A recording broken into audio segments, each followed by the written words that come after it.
Great boards should feel like any team at the company. A great founder, a great CEO often views his company through the lens of a series of interlocking teams. There's executive leadership team, there's one layer down, there's the marketing team, that single executive leader has her own team, sales team, et cetera. And so you picture all these kind of circles that intersect. And then there's the board team. And the founder's job is to create a context in which that team gels as a team.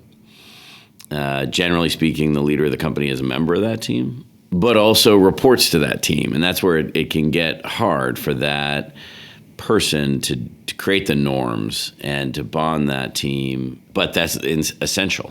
There's a reason, in my mind, that in early stage and even, later stage, but really still rapidly growing founder-led businesses, that the CEO and chairman are one job. Because it really puts the onus of leadership of the board team in the hands of the founder until the company's mature. And then I do think a separation makes sense from a governance perspective. But for a good long time, it really is one of the founder's primary jobs is to make that team coherent and to create a context in which people show up as the best version of themselves, which is to say, candid and forthright and not shy or compliant, or it's not about the founder bossing around the board.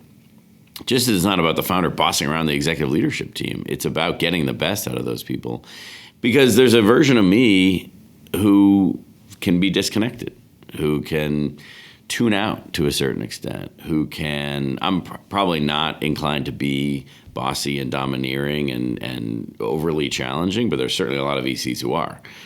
So VCs have a range of affect. And so a good board is one in which the leader, the chairman, often the founder, creates behavioral norms that bring out the best in those people. And one thing you have to do is diversify away from just VCs, certainly diversify away from any monoculture, ethnic or gender, to create a group that, again, like you'd like to see in your ELT.